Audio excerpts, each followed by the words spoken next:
皆さんこんにちは。お待たせしました。それでは最初のフォーラムの最初の、プログラムとして、公共貨幣による日本の新国というタイトルでお話しさせていただきます。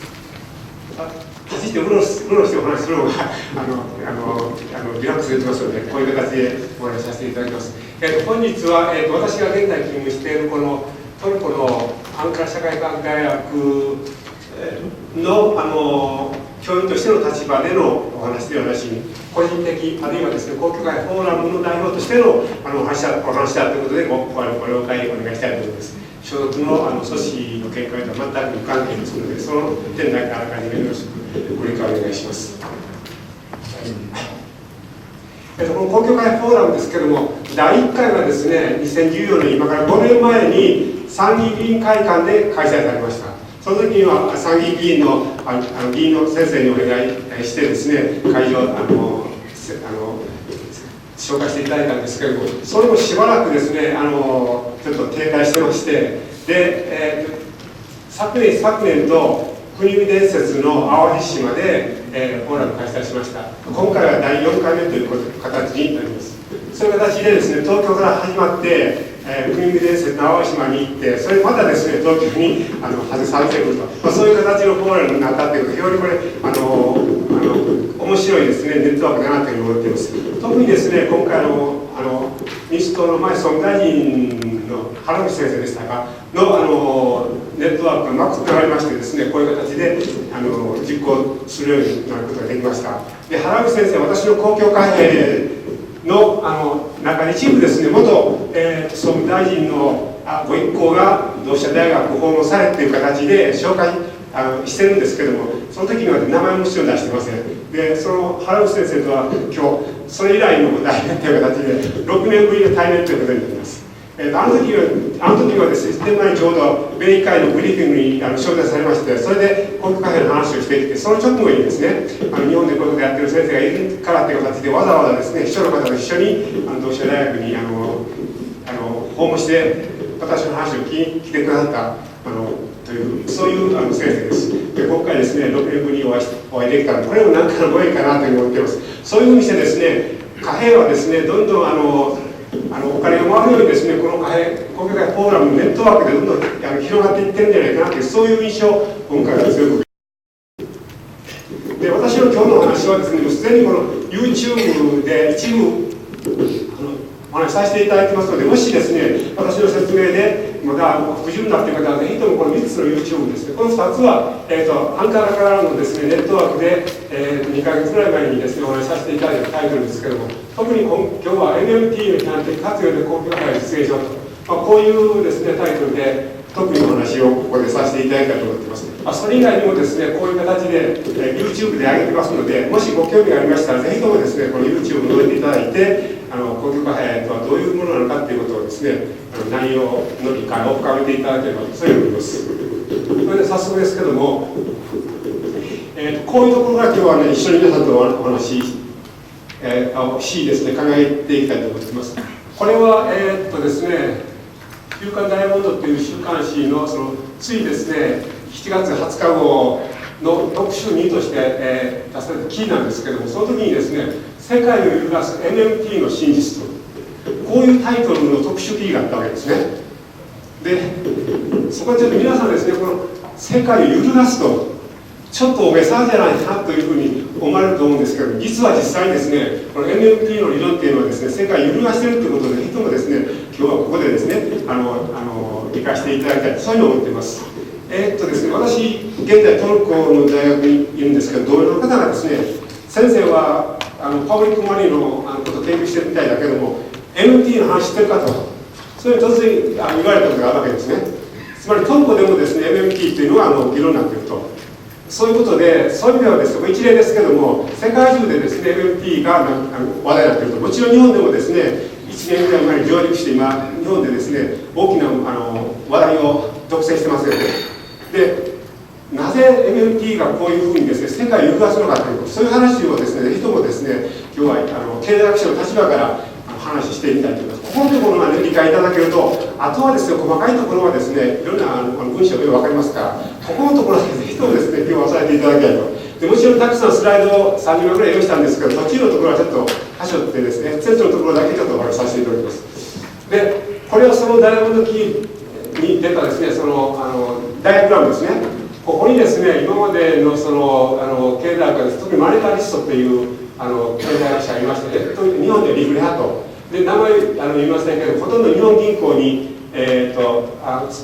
まっている経済学者すべてリフレ派なんですね。でそれ以外にもですね、例えば、ニューケンジアンというですね、経済学派でもですね、ノーベル賞をもらった2人の経済学者ですけども、リフレ派という形で、こういうふうに分類されてますね。で、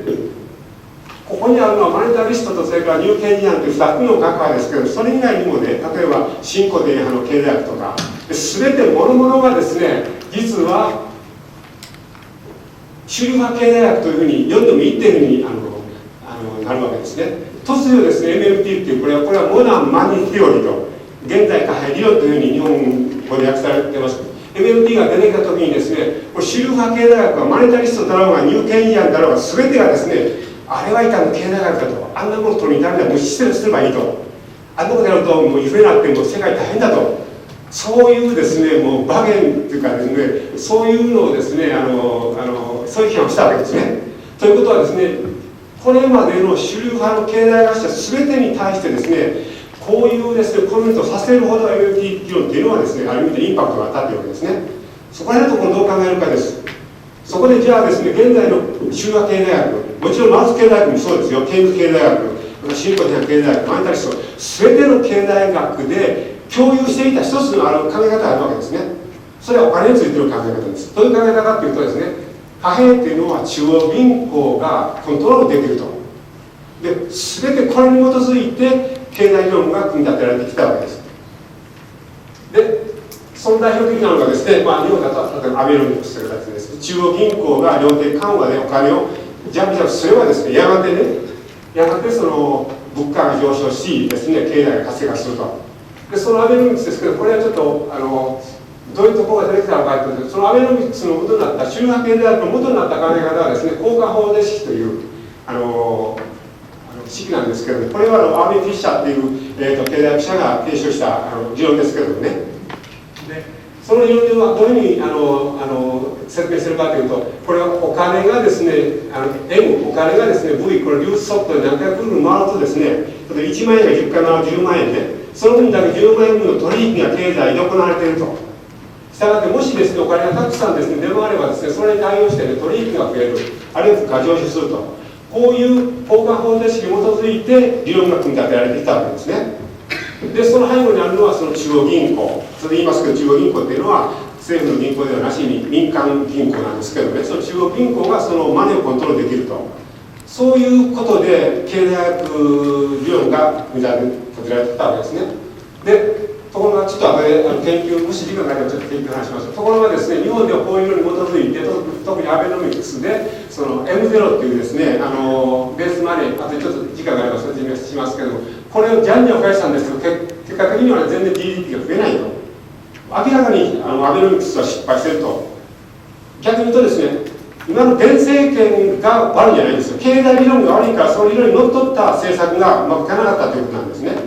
だからここら辺のところをきちんと分析しないと、いくらですね、政権を変えてもね、結果は全く同じです。そこのところです、ほとんどの人が誤解されていましてね、今の現政権ので、アベノミクスさえですね、変えればね、うまくいくんだと、そういう現像は私はやめた方がいいと思います。それはなぜかっていう話をですね、これからさせていただきます。で、この交換方程式という形でですね、貨幣は中央銀行が制御できるという形で、全ての経済理論が今まで構築されてきたわけですね。で、それに対してですね、このリフレっていうのはですね、お金を増やすとですね、緩やかに物価が上昇すると。インフレーションじゃなくてリフレーションっていう、ね、この言葉を作ったのはですね、アービン・フィッシャーっていう1930年代に活躍した経済学者なんですよね。で、彼はもちろん交換方程式を作りました。で、そのアービン・フィッシャーがですね、1936年にその 100% マネーっていう本を書くわけですよ。その中で実は自分が提唱したこの交換方程式っていうのは誤りだったと。もうすでにですね、1930年代にね、彼は自分の理論が間違ってたっていうことを言っているわけですよ。にもかかわらずね、彼の理論はもう無視されて、その後ですね、いまだにこのね、考え方は有効なんだということで、ずっとですね、経済理論が構築されてき、それが政策に用いられてやっている現実があります。で、じゃあですね、このアーヴィン・フィッシャーはどういうふうに考えたかというとですね、実はお金っていうのは外部からね、与えられているものじゃないんだと、そうじゃなしに、あえて内省的に無から創造破壊されるっていう、そういうことを言ったわけですね。つまり式で言うとですね、M っていうのは外部から与えられるですね、外性変数ではなしにですね、取引が決まれば自動的にそれに応じて決まってくる量であると。こういうふうにですね、貨幣は内省的に決まるというふうに考えますとね、外部からお金を注入するという考え方自身が意味をなくなるんですよね。ところが今の経済学というのはこういうことは一切ですね、語らない、無視すべきだというふうになったわけです。その内容がですね、そういうのをですね、一般に債務貨幣って言いますね。あとでちょっと言いますけども、お金っていうのは誰かが借金をしないと生まれてこないという、ここが大事な考えなんです。ところが中華経済学はそういうですね、お金っていうのは借金で生まれるっていう考え方は全然しないわけですよね。でこれは有名なですね、クルーグマンっていう先生なんですけどね、彼は MIT の博士課程の学生にね、諸君どんな研究してもいいんだけども、一つだけタッチしてはいけないイシューがあると、お金の話だと。これはタブーだから絶対にね、言ってはいけない。そういう話を指導教官から聞いたって言って、私これ本の中にちょっと名前を伏せて書いてますけども、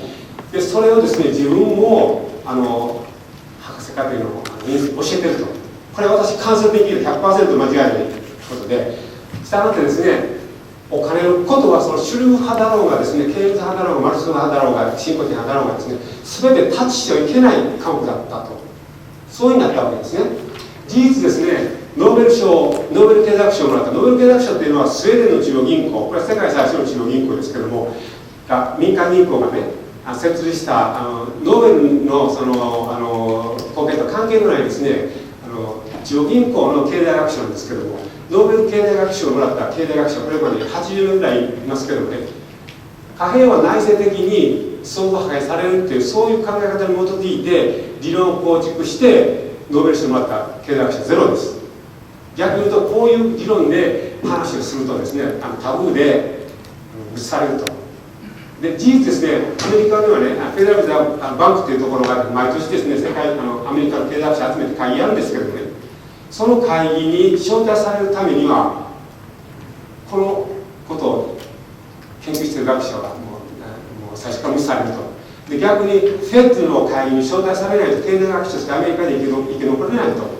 そういうふうなね、現実が厳しい現実があったわけです。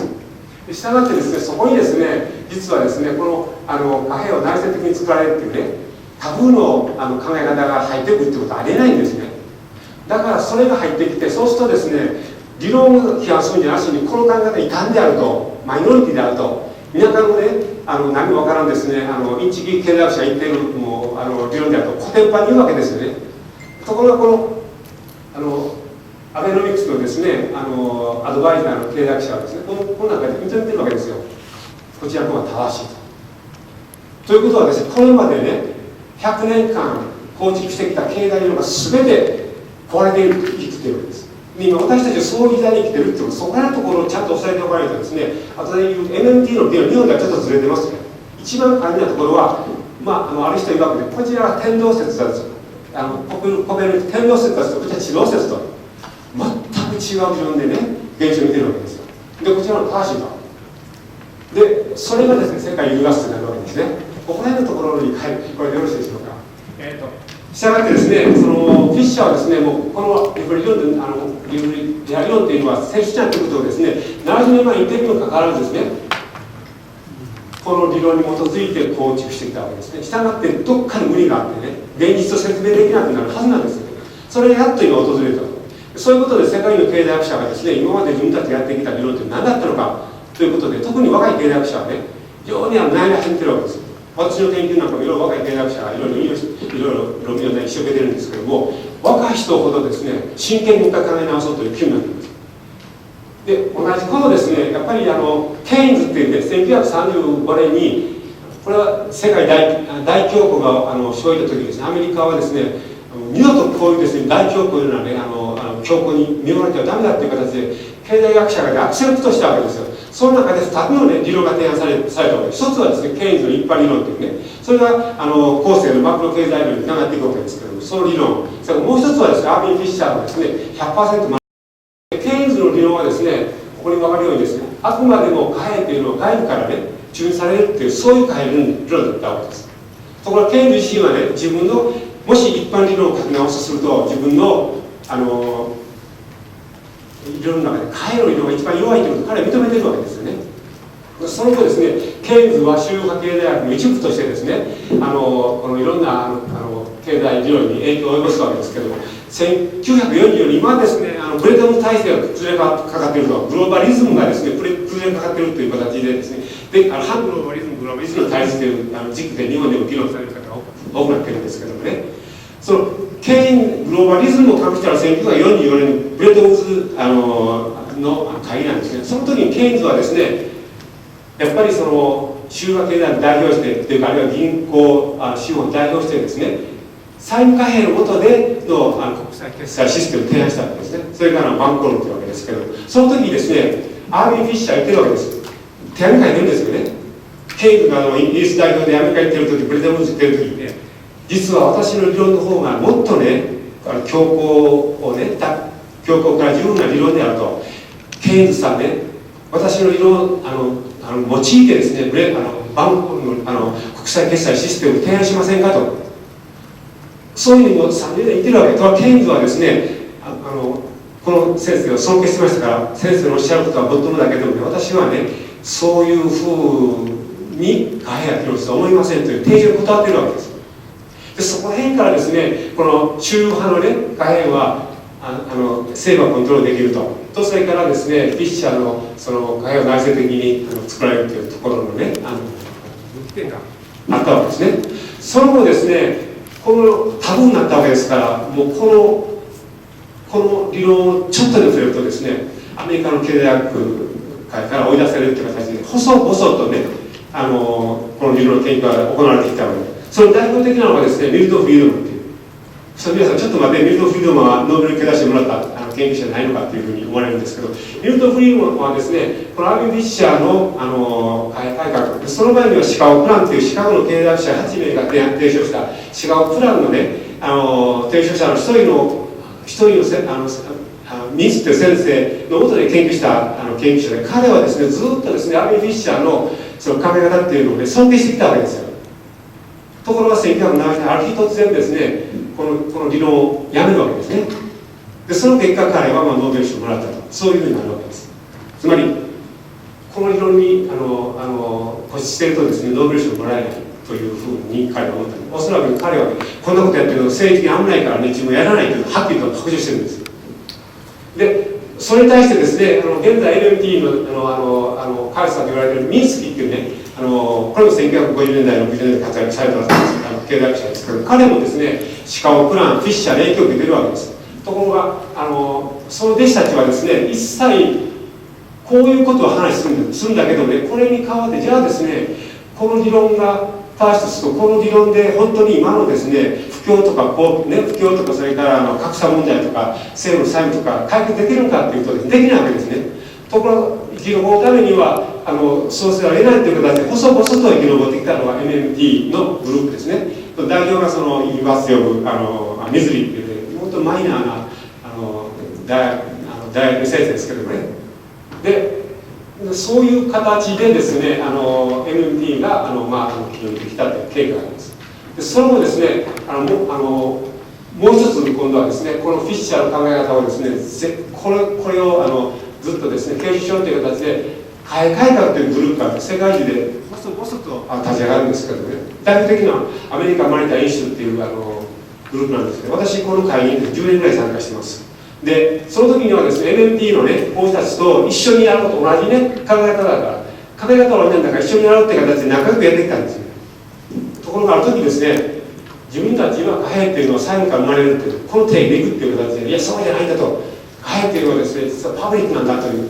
そこら辺の違いでですね、MMT の議論と私たちの改革グループ、スプリット、ある喧嘩を起こったわけですね。そういう結果があるんです。そういう経過をちゃんと知っておいてですね、MMT のことをちゃんと議論してもらいたいわけですよね。で、そうこうしてるうちに、私もですね、理論的にですね、マクロモデル組んでみれば、どうもフィッシャーの言ってることの方が正しいと。私が言ったんじゃなしにね、何回も言うんですけど、コンピューターモデルがね、私にね、教えてくれたんですよ。だから、もし批判したければ、私を批判しないで、コンピューターモデルを批判してもらえると言うんですけどね。で、そういうふうにして、マクロモデルのシミュレーションで、こちらの方が正しいのが分かったということで、今後はですね、これ、今までのですね、主流派とか、あるいはですね、それの反主流派のこういう経済に変わってですね、新しい大胆のそのポリシーを提案しようという形でですね、こういうことが入っているのがスタートしたと。そういういきさつだけちょっとね、ここで理解していただければ、より親しみが湧いてくるんじゃないかなと思います。で、したがってこの図1枚でですね、全てが一応経済の歴史が埋まっている。中和経済学でしょ。それに対して貨幣はですね、内部で作られたり、あるいは減るんだからね。だから中央銀行が支配できるもんじゃないんだと。そうすると、このですね、理論からですね、いろんな不況、公共とかですね、格差、いろんな問題が出てきてるわけです。出てきてるんだったら、このですね、現状分析を打破する、理論が必要なわけですね。ところが MMT 理論っていうのは、あくまでもこの体制内で問題解決しようとしているわけです。ケインズはちょうどですね、主流派の経済学の中で、ね、有効需要の理論を出して問題解決しようとしたよ。MMT 理論っていうのはですね、ここまではね、理論的に譲れない。しかし、この枠内で解決しようとしているわけです。で、私は公共貨幣という新しいですね、本を書きましてね、この枠では解決できませんっていうようなことを主張してるわけです。で、したがってどこが問題かというとですね、今現代の貨幣、これ一般に債務貨幣システムというんですけども、欠陥デザインであると。だから欠陥デザインのですね、飛行機に乗っておれば、どんな名詞のパイロットでも必ずですね、その飛行機を墜落するわけですよ。だから誰が制限取ろうとですね、どんな政策をね、打ち出そうとですね、この欠陥システムの枠内での政策提言であれば必ず失敗すると、そういうところをぜひとも知っていただきたいですね。それデザインが悪いんですよ。人じゃなしにデザインです。で、MMT もですね、そういう意味ではですね、この債務貨幣システムというですね、欠陥デザインにのっとって問題解決しようとしているわけですね。MMT は救済者とかですね、MMT を用いてですね、財政拡大すれば良くなるとか、いろんなですね、幻想が日本で振りまかれつつあるんです。そこらのところをですね、もう一回そういう人たちに考えていただきたいと思っているわけです。じゃあ、どこが欠陥でないかと、一つはですね、マネーストックが増えて不安定になるということですね。つまりバブルと不況、失業が繰り返し行われるというわけです。これは信用創造っていう議論をちょっと学んでいただければ分かりますけれども、内政的なお金が作られるわけでしょ。だからバブルでいくらでも需要が出てきたら、銀行はいくらでも信用創造お金作れるわけですよね。不況になってくるとお金を引き上げるわけです。そういう形でこの債務貨幣システム自身がバブルと不況、失業を繰り返すデザインになっているというわけですね。で、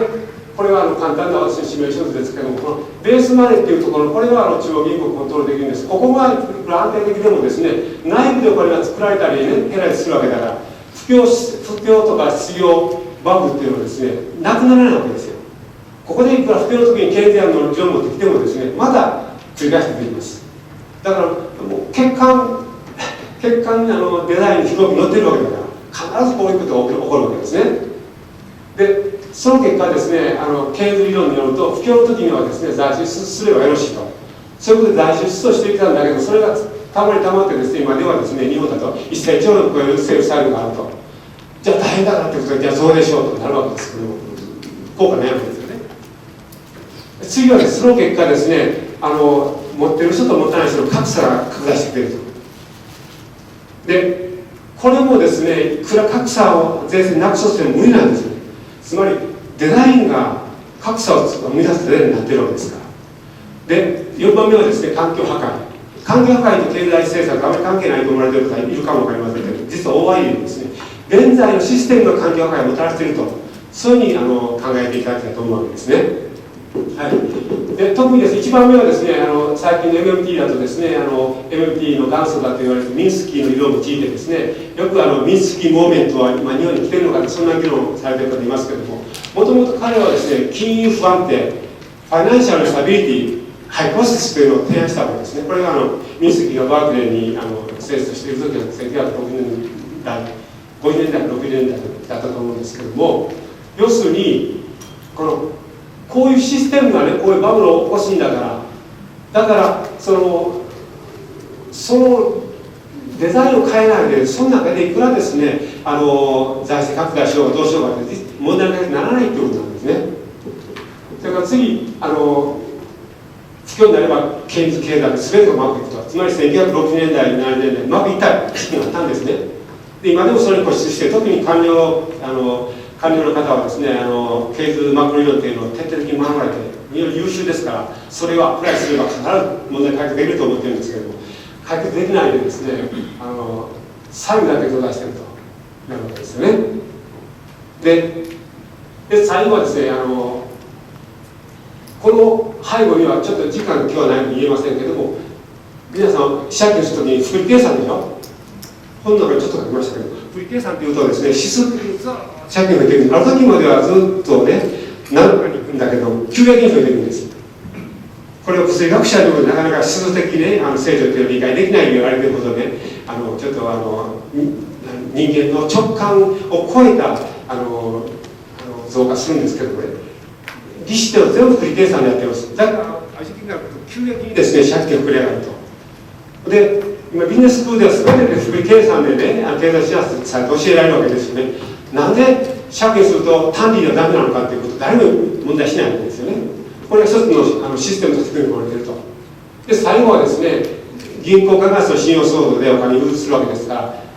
銀行家が未来を作っていると。だから自分たちが儲からないので絶対融資しないと。で、これが環境破壊の原因になっていると。こういうふうにちょっと練っていただくと、この今のですね、債務化システム自身が欠陥デザインになっているわけです。だからここの辺のところをね、タッチしないで、いくら政策を導入してもですね、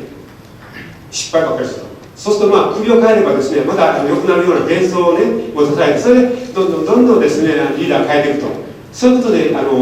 でですね、ずっと経済が運行されてきたんですけども、やっとですね、システム自身が崩壊に仕掛かっているというのがね、今の状況だと思うわけです。で、ここのところをきちんとまず押さえておいていただきたい。で、そこでですね、じゃあお金どこから来るのか。まずお金っていうのは何かっていうことで、いろんな人いろんな定義されてますけどもね、一般にはですね、商品価値を載せる情報だと思ってください。そうするとですね、情報を載せる媒体としてはいろんなものがありますよね。貝殻とかこういうですね、単純商品の利子ですね、それから貴金属とか金銀とかある利子ですね、それから紙の利子ね、データすべての利子、最近だとブロックチェーンの利子、これ全て情報なんです。このお金っていうものをですね、情報で捉えるからですね、いやもう金がやっぱり金がバックでないと貨幣にならないとかですね、全く間違った議論ばっかりしてるわけですね。意図的にしてる人もいると思うんですけども、そこでじゃあですね、お金は何かっていうことなんですけども、お金っていうのはですね、まず大きく分けて公共貨幣と債務貨幣の2つに分かれると、ここのところのね、分類が非常に大事だと思います。で、公共貨幣っていうのは、じゃあ何かっていうとですね、利子を使わないで発行されるお金。で、債務貨幣っていうのは利子付きのお金だというか、これが一つの大きなね、基準です。それから2番目はですね、今度は法定通貨。法定通貨というのはですね、その法律で国が貨幣として決める通貨のことを言うわけですね。したがって、税金をはじめ、受け取りを拒否できない通貨のことなんですね。それに対してですね、お金として機能しているだけでも法的には断れるっていう、そういう通貨もある。これ私は機能的通貨と呼んでるんですけどね。例えば代表的、日本に現在あるお金っていうのはですね、政府が発行するですね、造幣局が発行するですね、コインですね。それから日銀が発行する札ですね。それからですね、銀行が出しているその銀行の預金通貨。預金通貨っていうのはですね、機能的貨幣で銀行を振り込みますよと言うと、いや、うちはこれを電気でくださいと言えばね、拒否できるんですよね。あんたところのその会社にどうもお金があまりなさそうだからね、やっぱり銀行振り込みとか為替とか、ね、手形で受けっていうのはちょっと遠慮しますと、現金くださいということで言えるわけですよ。つまりいざという時には銀行のっていうのは機能的に返すなんて返じゃないわけですね。そういうふうにまずね区別します。でそうなってくるとですね、最近流行りのですね、流行りのですね、じゃあですね、ブロックチェーンなんかのどうなったということですけど、特に最近のビットコインとかですね、それ以外にではですね、種類ぐらいのいろんなですね、仮想通貨がありますけど、仮想通貨というのは機能的に通貨として受け取っているだけで、ね、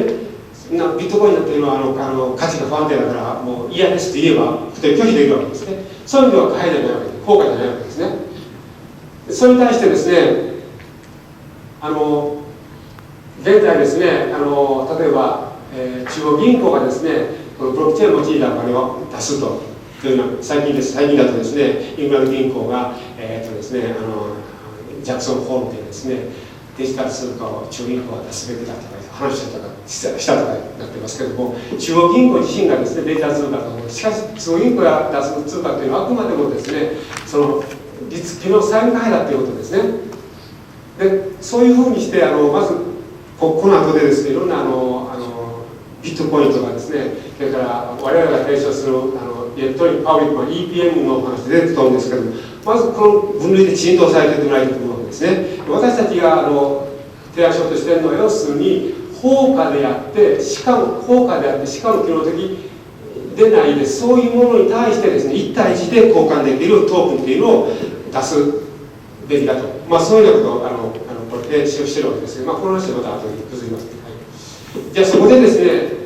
日本でこのお金いくらぐらいあるのかっていう話、次に入っていきますね。日本ではですね、政府が発行する硬貨、これは唯一のね、パブリックマネー、利子がつかんだからです。それに対して中央銀行が出している千円札が1万円、これはですね、利子がついているこれも一応法価なんですけどね。それから銀行のこの比率どうなっているのかということです。これ簡単な最近データですけども、一般に公共貨幣という政府が出しているコインというのは 4.8 兆円あるわけです。4.8兆円ね。それに対して日銀券はですね、104兆円あるわけです。104兆円。大体一人当たりですね、80万円ぐらいの日銀券、国民に均等に配る80万円ぐらいの日銀券があるわけですね。それからですね、それを合計して今度はですね、銀行が中央銀行に預けている準備金というのがあります。それを合計したのがですね、ベースマネーというのがあります。487兆円。で、これがいわゆるですね、法価になっているわけです。法価したら487兆円しかないわけです。それに対してですね、決済として使われているお金は現在800兆円になるわけですね。この差額は何なのかと。で、この差額は現在ですね、私たち機能的に貨幣と呼んだわけですけども、300兆円というのはですね、法価ではない、だけども貨幣として使われていると。つまり銀行預金として使われていると。いざですね、不況になってくると、この300兆円というのは返ってこないわけになるわけですね。で、ここら辺のところの関係をちょっと押さえておいてもらいたいと思います。それで、後で提案しますね、ベースマニー、これがですね、その M1 と一緒になるためにはですね、あと、現在日銀が量的緩和でどんどんですね、国債を買ってですね、このベースマニーの準備金というのを積み上げてますね。200、300兆円積み上げてます。その結果ですね、ベースマニーは500兆円になっているわけですけれども、で、あとですね、このベースマニーと M1 が一緒になるまで、あと300兆円ぐらいあるわけですね。これはちょっとテクニカルな話させていただきますけど、財政出動して、日本のですね、政府がどんどん借金してですね、それから日銀に引き受けさせて、全然問題ない額は、私は300兆円ぐらいあると思います。300兆円いかに有効に使うかによってですね、日本経済が復活すると、そういうふうに私は思っている。この理由はまた後ね、時間が説明しますね。で、これがですね、決済に使われるお金です。それ以外にですね、流通からリークしてですね、定期預金として積み上げているお金があるわけですね。そのお金が、600兆円。これが一般にマネーストック M3 っていう概念のお金ですけど、これが日本にある金融資産、会社に全てですね、1400兆円あるわけです。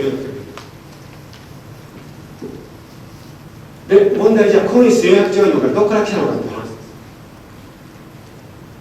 です。で、この辺からですね、今回私の研究の成果、議論の話ですね、それから IoT の議論のですね、一つのですね、一緒になっていくわけですけれども、ここでちょっと研究の話はあまりやらないでですね、この回どこから来たのかということで、お金というのは見たようにですね、ベースマニーの M0 ですね、それから機能的貨幣の ML、それから決済に使う M1 とかですね、それから定期預金の MT と、それから全体の M3 と、こういういろいろ種類のお金があるわけですね。その場合と、じゃあ、誰が借金したのか、民間かね、政府かって誰が借金したのかということをとってですね、それを相関関係をちょっとですね、調べてみたら、面白い結果が出たわけです。面白い結果が出たわけです。で、これは最近のですね、Python というAI のプログラミング言語をちょっと用いて、私が調子こでやったんですけども、ですね、結論だけ先にお見せしますね。で、GDP はですね、誰がどうすれば増えるのかって、そういうことも入っています。で、これはですね、全体の結果ですが、要するに日本全国に1400兆円のお金っていうので、誰かが借金をすれば捨ててできたお金だと思います。これ先ほどのMD の会話内容で作られるという話と一緒でしょ。誰かが借金をして初めてお金っていうのが出てくるわけです。逆に言うと、借金を全部返済するお金なくなってしまうんです。ここのところほとんどの人がですね、気がついてないわけですね。はい。で、これとちょっと飛ばしました。これ結論いきますとね、すべての1400兆円の借金っていうのは、マネーストックですね、1400兆円の借金、このソワードっていうのはですね、企業家庭政府の借金の総額だとなるわけですね。これがマネーストックの総額です、1400兆円。それはですね、企業とか家計とか政府が借金をした結果出てきたものだということです。こんなこと言う経済者いないですよ。で、じゃあその内訳どうなっているのかというと、その内訳のうちですね、民間が借金です。民間というのは皆さんがですね、家庭でね、住宅ローンとかでお金借りる場合、それは企業がですね、それ通して借りる場合、その民間の債務が回り回って定期預金になっているということです。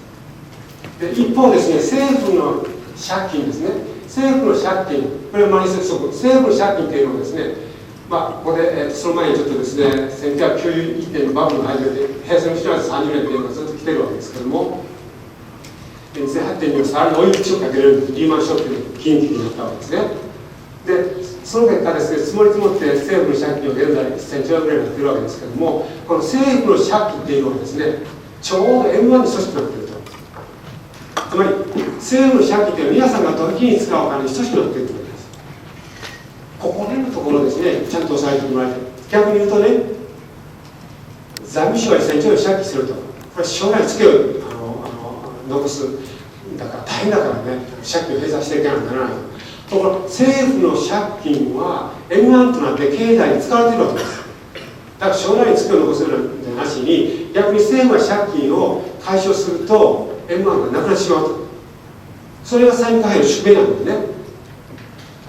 で、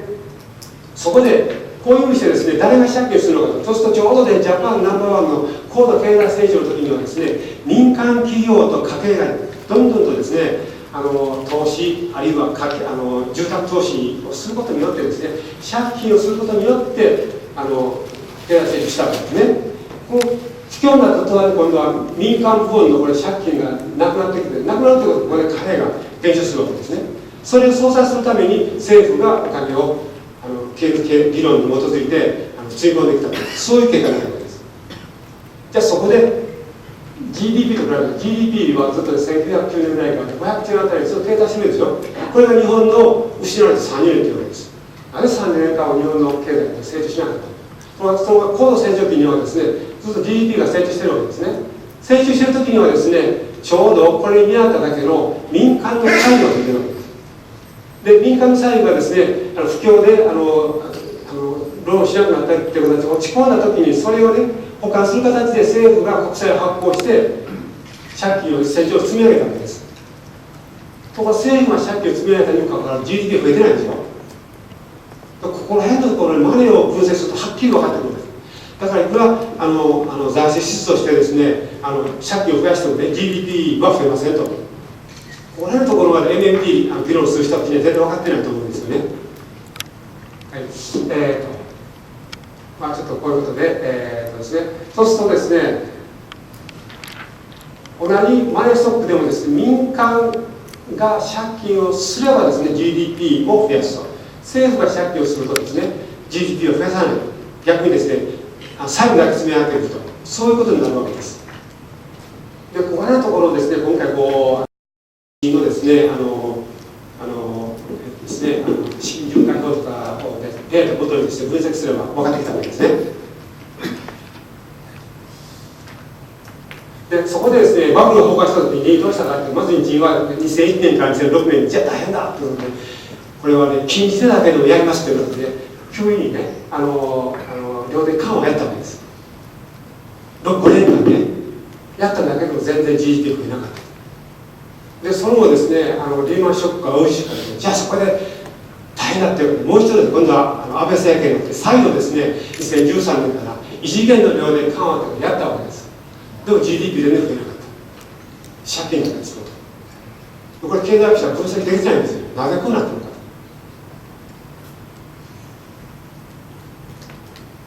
で、だからここのところ分析がちゃんとないとですね、政策提言できないと思うんですね。だからこれに関してですね、今日は国会、議員会という片山前総理ですね、協力していただきますので、ぜひともですね、こういう形で国会議員の方にもですね、もう一回ですね、4月30年の原因何だったのかということを勉強していただければと思っています。はい、それをもうちょっとですね、掘り下げていくと、先ほど最初にですね、現在の再加密システムというのはね、結果で出られていたんですよ。結果で出られたからバブルと引き起こすと。で、そのバブルを引き起こすところをもうちょっと見てみますとね、こういうふうになる。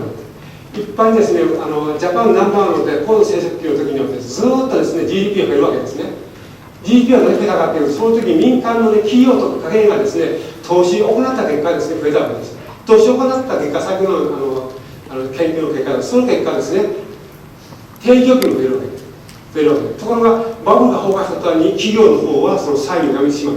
バランスシート不況って言われますけれども、今まで書いたバブルで膨れ上がって借金を返済するのがまず第一義的だということで、企業も家計もですね、定期預金を取り潰して借金返済回ったわけですね。その結果、そのマネーがずっと収縮していってるわけです。で、したがってですね、この逆にですね、これが減少するとですね、こういうことが生じるわけですね。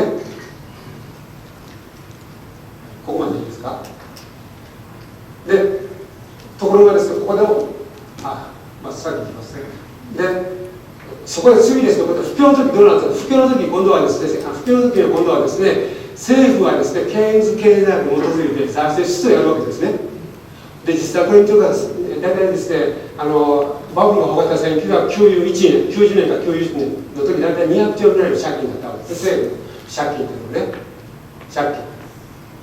それがですね、現在では800兆円、つまり、もうすでに政府は600兆円分の借金をしたわけです。お金をつぎ込んだわけです。経済の投資者にもかかわらずですね、GDP 増えてないんですよ。これ以上、政府は借金して、経済に投入して、何を期待できるのかというわけですよね。で、ここのところにやっぱり真剣に考える必要があるというわけです。で、もしですね、しかしそうは言ってもですね、この600兆円というのはですね、過去30年間にね、GDP に匹敵するだけの借金を政府が積み上げて民間に投入したんですよ。その結果、M1 っていうね、決済必要なお金が800兆円までにですね、膨れ上がったわけですね。だからこのお金は全然循環してないと。循環してないんですよね。で、もしですね、政府が財政出動しなければですね、どうなったかというと、そのM1 というお金はずっと減りますよね。お金が収集するからですね、GDP を収集すると。もしですね、政府が頑張って600兆円のですね、赤字国債を発行して財政出動していなければですね、今頃私たちの GDP はね、300兆円ぐらい、皆さんの所得半分ぐらいになっていたはずです。これそんなことが言えるかというと、アービン・フィッシャーですね、1929年の時に、こう経済分析しているわけです。あの時にですね、34% の M1 がね、4倍4の M1 がですね、実際に消えてるわけですよ。大不況の原因というのはね、バブルが崩壊したと同時にですね、企業が投資しなくなってお金が収縮するわけですね。バブルで膨れ上がる、それで不況になると収縮すると。つまりお金っていうのは膨れ上がったり破壊されて収縮したりすると。とここら辺がね、主流経済学でそんなこと考えない。お金っていうのは一旦ね、投入されてぐるぐる回ってるはずだと。消えるはずがないんだと。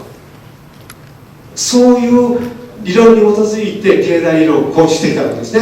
だからフィッシュはそういう間違ってるけど、すでにね、1930年代に自分の研究で言ってるわけです。だからリフレ理論っていうのは効かないよと。にもかかわらずですね、アベノミクスの量的緩和でですね、日銀のエコノミストたちはですね、証拠にもなくですね、ずっとですね、リフレ理論をやってるわけですね。なぜかというと彼らにはこういう理論がないわけです。そう彼らを責めるのはこうだと思います。つまり、理論、彼らなりの、ね、間違った理論に基づいて、天動説に基づいてやってるわけですから。でここら辺のところをですね、フィッシャーがきちんと説明してます。だから、政府の成長の借金というのは GDP をね、500兆円に維持するという意味では効果があったと。まあ、そういうふうにですね、評価しておけばいいと思います。じゃあ、そのですね、バブル崩壊どうなったかというとですね、家計の方もですね、ドーンとね、貯蓄を崩します。その結果ですね、一応、家計のね、不預金っていうのをね、その分だけ出るんだけども、それがですね、格差でね、ほとんど 99% のところの家計に増えてないと。そういうわけで、家計の最近の調査を見るとですね、ほとんど貯蓄はゼロでしょう。ほとんどの家計はですね、貯金なしでその日暮らしで生活してたら得なくなっていると。そこまで追い込まれている状況なんですよね。多くの状況。一方、企業の方とか、企業の方もですね、バブル崩壊後ですね、バランスシート不況という形で、まずは借金返済が大事だということで、自分たちのね、本業からもう稼いだ金を全部借金返済に回したわけですね。その結果、企業の提供金がずっと減ります。で、と同時に、この企業の方はですね、それ以上のですね、お金をね、溜め込んでるわけです。つまり、不況時にはね、お金を持っていくだけで買い価値があるわけです。だってデフレだから、1万円でもデフレで持っていると1万円がですね、実質価値1万円1000円が増えていくわけですよね。こういう形で企業も、この余った利用は吐き出そうとしませんよね。でこういう状況でお金はあるんだけども、それは投資に回らない、輸出に回らない。だからここのところをね、政策的にどういうふうに誘導すればいいのかって、このね、政策議論がほとんど私ないと思うんです、日本でね。で、これまとめです。したがって、その家計とか企業はですね、まず借金することによってですね、M1 とかする。で、GDP も増やすと。政府はいくら借金してもですね、政府の借金はいろいろあるんですが、細かいことは抜きにしましたですね。中央銀行が国債引き受けるとですね、M0 が GDP が増えて M1 も増えるんだけども GDP 増えないと。そうすると国債の銀行が引き受けるとですね、その MF というその記録的預金が増えるんだけどもね、で増えてその M1 が増えるんだけども GDP 増えないと。で、両部長量で緩和をやっても GDP 増えないと。というわけで簡単なですね、実証研究ですけども、日本経済を復活させるためにはですね、家計企業が再度投資する、そういうところにね、政策を誘導していかないとダメだというふうに結論になる。これ海外から見た結論ですけどね。そこでじゃあこういうのがですね、債務貨幣システム、過去200年ぐらいの我々債務貨幣システムが抱えてた結果が出ないんですよね。だから好景ある不況ありですね、不況を克服するために戦争をやるとかですね、いろんな派生的なですね、弊害が出てきてますよね。全て原理をたどると債務貨幣システムになるというわけです。そこで1930年代のですね、シカゴの経済学者がですね、こういうシステム自身が間違っている。そのシステムをなくすためにはシカゴプランという形で銀行改革する必要があるという形で声明出すわけですね。これは私の本の中でシカゴプランという形で初めてシカゴプランの説明をですねして出版させていただいた。この中に詳しく書いてありますからぜひお読みください。でそれを引き継いでですね、このヘンリー・サイモンっていうのをですね、やっぱりプレッシャーがね40年の若さで変死してるんですよ。原因がね分からない。だからこういうね、今のシステム悪いっていうことを批判すると、何か知らないけどもね、消えていくんですよね。これは私たちウェブにも書いてます。いまだに死因が分からない。で、それをね、これがシカゴプランです。シカゴプランで一部ですね、コブ・ダグラスというですね、有名なコブ・ダグラスが生産関数を提提案した人が一人入ってるんですけど、フィッシャーがですね、このシカゴプラン引き継いでですね、貨幣改革とやるわけですね。で、その時6名の学者を集めてですね、今のようなですね、システムは間違ってるんだと。貨幣改革やって新しいシステムにしましょうっていうのを提案するわけですね。で、彼は非常に勇気ある研究者でですね、全米の経済学者ですね、約300名の経済学者にこのリストを配ってですね、改革しましょうと。そうすると86名の経済学者がですね、やりましょうと。逆に言うとね、私の国語派へ日本の経済を提案すると、おそらく9割のね、経済学者が賛成してくれるはずです。だって理論的にこちらの方がね、ラショナルですから。ところがですね、この理論で先ほど言ったようにね、ポール・クルーが言ったようにですね、多分これに一切触れるとですね、アメリカの大学に折れないよっていうね、そういうプレッシャーがかけたわけです。じゃあそのですね、しかもこれは何かっていうことをね、これを簡単にお伝えして、これはもう私いろいろ言ってますけども、非常に簡単なので、この3つさえ提言すればですね、全てがうまくいくというね、何もですね、大きな血を流すような革命と必要ないんです。システムの一部をちょっと変えればですね、うまくいくと。それ素晴らしいですね、提案ですね。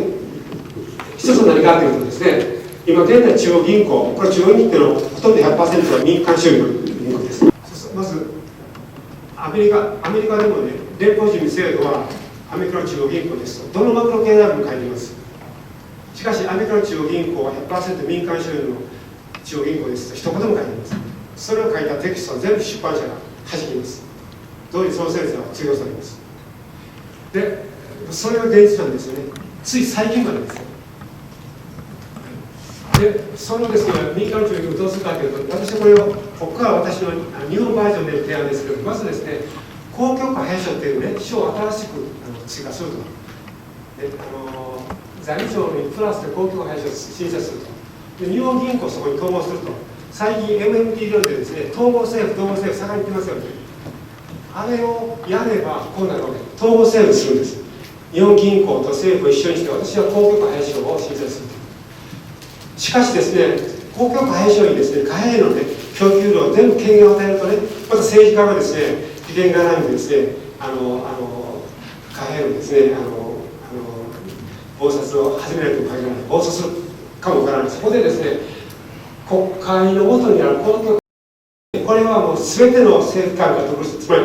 最高裁判所と同じように、司法と同じようにですね、独立した公共貨幣委員会というのを国会に常設して、ここがですね、全てのその貨幣供給量を決めると。でしかも日本銀行の職員が今ではですね、みなし公務員ですけれども、政府の職員よりも、ね、2、3割高い給料をもらってますけど、彼らは民間社員ですよね。それはやっぱり本当の国家公務員になって日本のために仕事していただくと。で、そういう変えるわけです。で、これ日本はですね、55% 政府所有ですから、その気になればですね、すぐにね、法律統制をすぐできるわけです。で、2番目はですね、その結果ですね、銀行が信用相続しない、それ 100% で準備する。これどういうことかっていうとね、最初に言った今全部 M0 っていうのは全部ですね、日銀の量的緩和で今400兆ぐらい積み上げてますけど、この M1 って600兆ぐらいですよね。これが同じになるまでですね、一緒にするということです。で、その後はですね、銀行は信用相続しないという意思です。つまり銀行が勝手にお金を作ってですね、預金として民間に投入できないようにするわけです。で、これだけです。これが当初しかプランを提案したことなんですね。それに対して今度はそれだけではですね、お金が不足しますから、成長する経済では必ずですね、成長率になっただけのお金っていうのをですね、追加して投入していく必要がありますから、そこでですね、経済発展と福祉のために公共貨幣をずっと供給していくと、そういうですね、条項があります。こうすることによってね、お金っていうのは不況でも公共でも消えないと、流通していると、そういうふうになるわけですね。で、ここら辺からですね、バブル不況が克服できですね、それから債務によってですね、金利がですね、一部の銀行が借りるという、そういう所得格差もなくなります。同時に日本ではですね、一般会計と特別会計、複雑なですね、このお金の流れ、これをですね、クリアにします。ここがですね、日本で一番のネット、これをクリアにできます。で、こういうことを私は提案しています。で、こういうことをじゃあ提案してですね、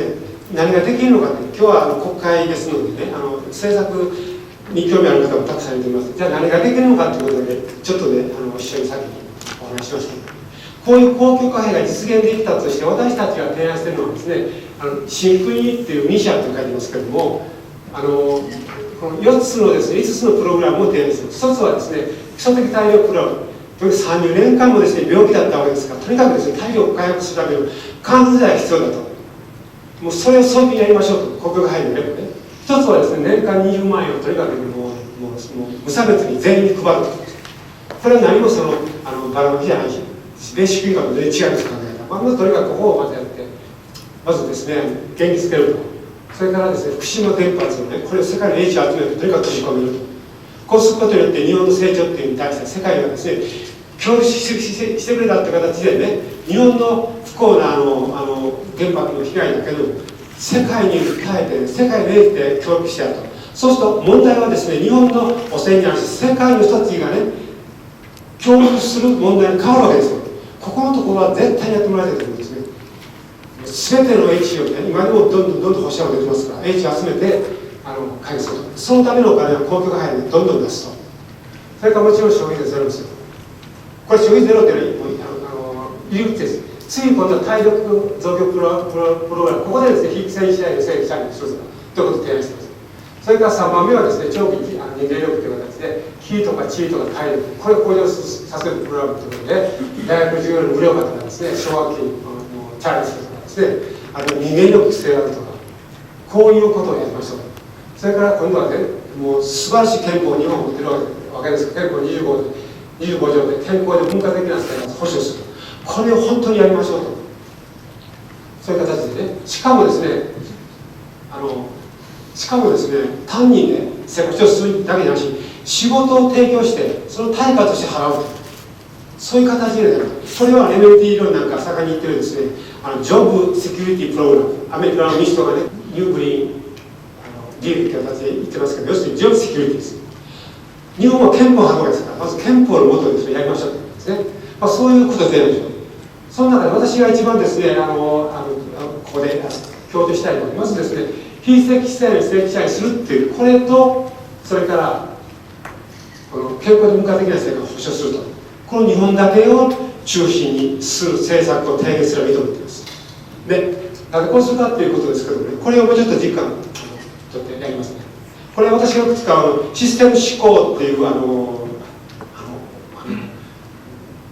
戦略なんですけど、これは現在ですね、いろんな欧米の企業とかで使われている、日本でも企業のですね、経営戦略の中に使うところがたくさん出てき始めてますけど、要するにですね、一つの原因が結果を見、その結果が原因というのでまた次のですね、結果を作ると、そういうことを積み重ねていくわけですね。神経細胞ニューロンをつないでいくという考え方ですけど、その中で私が一番ですね、強調したいのはね、ここに書いてますように、ジャパンナンバーワンモデルと。つまり今のですね、若い世代、30代より若い人たちはね、日本がかつてアメリカに追いつくぐらいのですね、豊かな国だったって知らないんですよね。その時私はたまたまね、アメリカにおそらく片山議員もですね、スタンフォードでおられた時期、ちょっと重なるかもわからないんですけど、あの時にですね、日本人であるけど、あれだけ誇り持ったことないですよ。日本ですか、ぜひとも日本的経営を教えてください。私たち学びたいんです。でその日本的経営のね、コアのコアは何だったかっていうと、要するに従業員を大切にするっていうところですね。で、それが非正規社員にそうさせられてしまって、つい1990年代にはですね、日本がバブルで崩壊してからですね、アメリカのビジネススクールが入ってきましてね、アメリカ的な経営の方がいいんだと。アメリカはですね、インターネットバブルでですね、公共でしたから、それ見ろ、アメリカのね、システムの方が素晴らしいと。日本的な経営ってやめなさいということで来るわけですね。で、そこがですね、そういう形で潰されるわけですけど、私はこのね、正規社員を非正規社員、正規社員、これがですね、一番のその日本復活のキーだと思っています。なぜかというとですね、まずですね、今たくさん社員の6000万のうち半分ぐらい非正規社員ですよ。こんな国になってしまって、私もガツンとしたんですけど、調べてね、まずそこでですね、雇用助成金っていうのを出します。つまり正規社員したいんだけど給料払えないと、そこに公共貨幣をつい込んでですね、助成するわけです。韓国の文政権はね、最後の政権になっているわけで、何やったかというとね、最低賃金を上げると。そこまでいいんですよ。上げたんだけど、結局中小企業で最低賃金をカバーできるだけのね、コスト跳ねない。それどんどんですね、中小企業と倒産してきましたよね。あんなバカなことやってダメだ。まずそこでですね、雇用助成金をね、与えて、非正規社員を正規社員にすると。それはもちろんね、嘘つく企業もありますからね、そこは企業の業績とかちゃんと見てですね、情報交換してやる。それのところは議論、国会で議論してもらったらいいんですけど、とりあえずですね、非正規社員を正規社員にすると。そうすることで実質賃金が上がってきますよね。上がれば所得が上がる。上がると消費も上がる。消費が上がってくるとですね、国内の需要が増えてくると。で、増えてくると経済成長がして、それが正規社員を増やして、さらに非正規社員を減らしてね、賃金を高めると、このループが回ってきますよね、このループ。このループを回すのが一番なんですよね。で、これが回ってくるとですね、じゃあ、需要があるんだったらということでね、企業はですね、眠って300兆円の投資回すわけです。その時にはですね、従来の産業じゃなしにね、これ書いてあるのは自給自足のね、食の安全をもたらすようなところに精力的に投資していくとかですね、あるいはそれと可能エネルギーとかね、それから自然治癒力を高めるようなですね、そういうね、医療制度、自然治癒力を高める医療機関にこそ保険をかけると、上げると。薬を出すところには得ないとか、極端な話、そういうふうにしてですね、医療を変えていくわけですね。それからもちろんIT からこういうところにお金吸い込んでやっていくと、そうするとですね、眠っていた企業の、ね、300兆円が投資に回ってきます。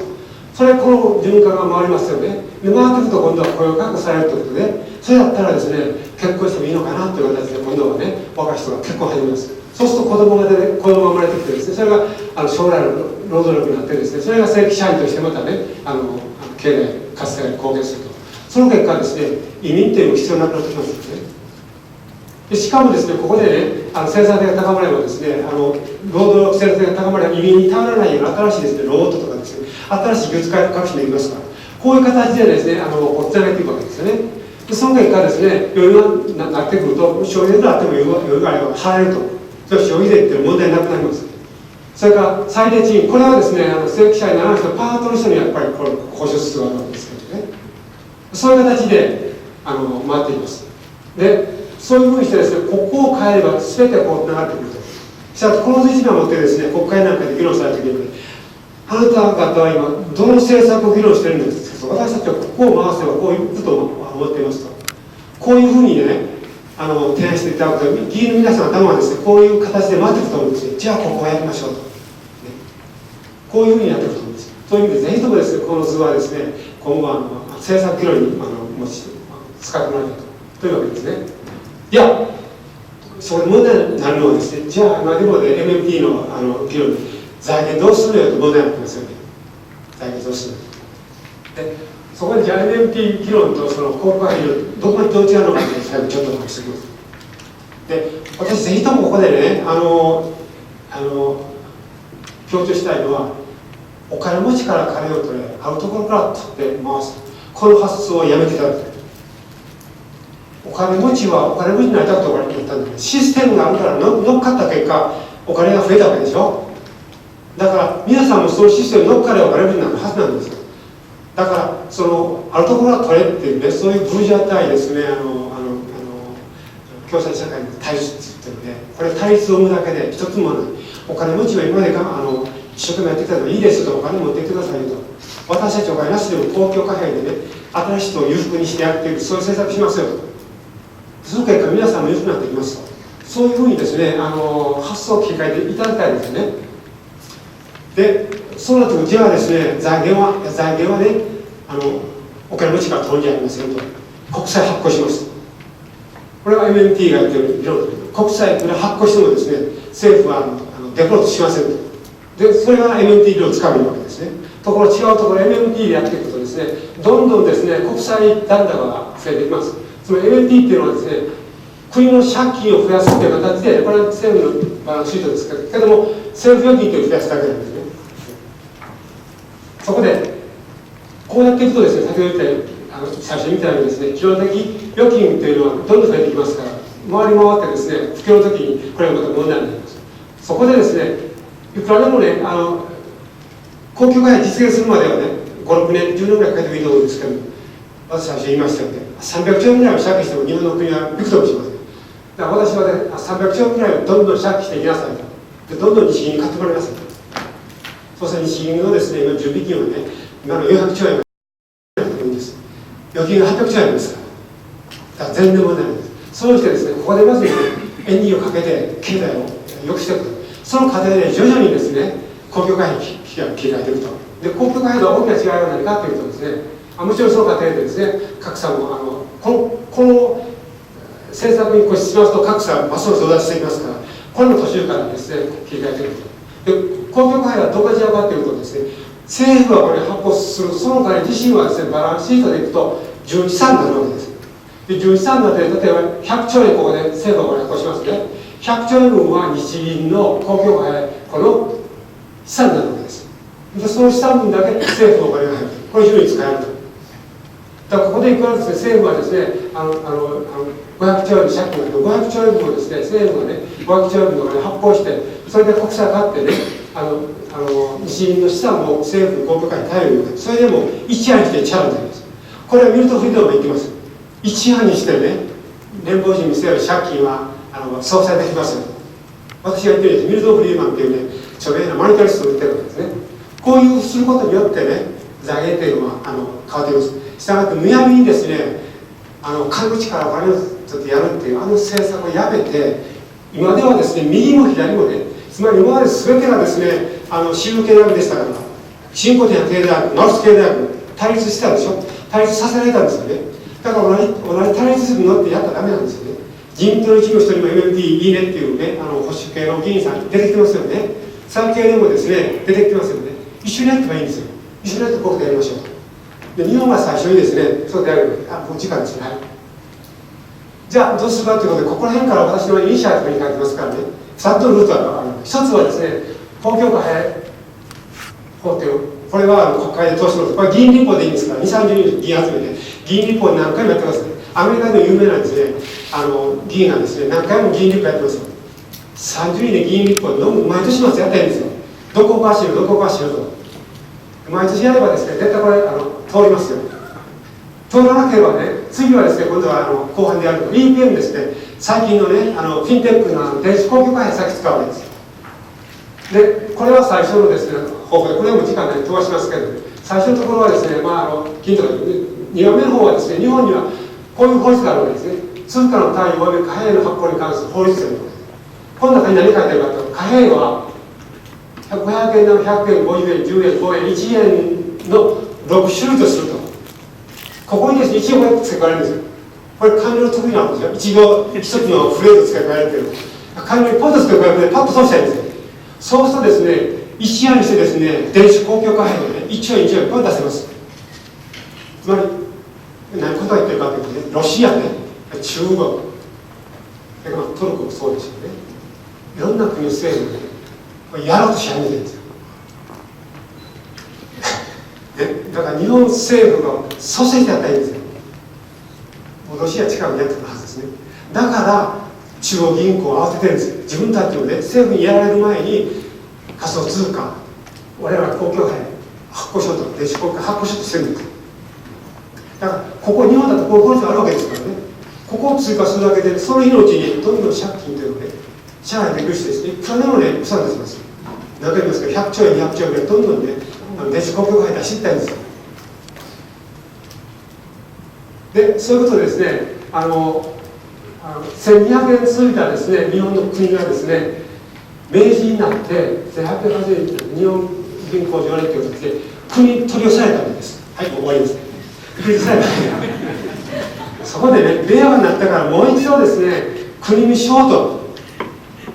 千何百年の歴史を持ったこんなですね、素晴らしい国で世界中で日本だけなんですよね。ローマ帝国からのですね、地図ちょっと見ても